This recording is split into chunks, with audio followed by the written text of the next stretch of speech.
സ്ഥലം മാറ്റത്തിന് പിന്നാലെ കണ്ണൂർ ചൊക്ലി പഞ്ചായത്തിലെ ഹെൽത്ത് ഇൻസ്പെക്ടർ ആർ ദീപലേഖ കുഴഞ്ഞു വീണ് മരിച്ചതിൽ പ്രതിഷേധം കടുപ്പിക്കാൻ ഒരുങ്ങുന്നു പ്രതിപക്ഷം. മാനദണ്ഡങ്ങൾ മറികടന്ന് അന്യായമായ സ്ഥലം മാറ്റങ്ങൾ നടക്കുന്നുവെന്നാണ് ആരോപണം.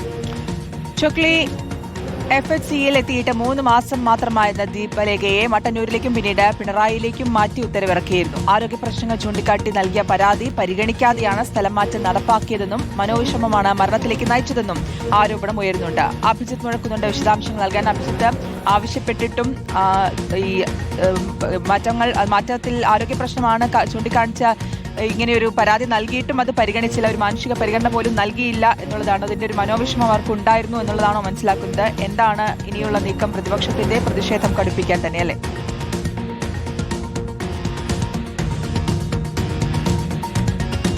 തീർച്ചയായും ദീപലേഖയ്ക്ക് അങ്ങനെ ഒരു മാനസിക പ്രയാസമുണ്ടായിരുന്നു, വിഷമമുണ്ടായിരുന്നു എന്നുള്ളത് തന്നെയാണ് നമ്മൾ മനസ്സിലാക്കുന്നത്. ഇത് ഇവരുടെ സുഹൃത്തുക്കളോട് പറഞ്ഞിരുന്നുവെന്നും വിവരമുണ്ട്.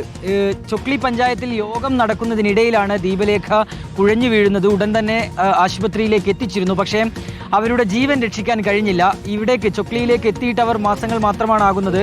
അതിനെ തുടർന്ന് തന്നെ അവർക്ക് മട്ടന്നൂരിലേക്കും പിന്നീട് പിണറായിയിലേക്കും സ്ഥലം മാറ്റ ഉത്തരവ് വന്നിരുന്നു.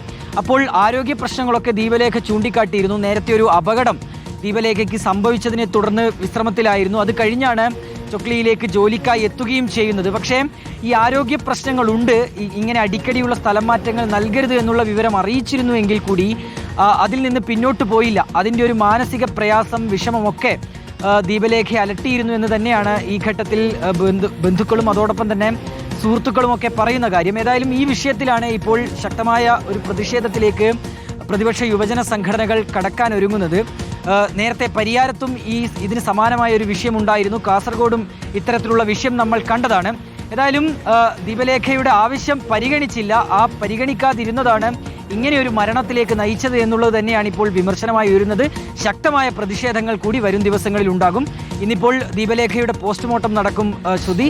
അതിനുശേഷം അവരുടെ സംസ്കാരവും ഇന്ന് തന്നെ ഉണ്ടാകും. ശരി, വ്യക്തമാണ്. അഭിജിത്ത് മുഴക്കുന്നാണ് വിവരങ്ങൾ നൽകിയത്.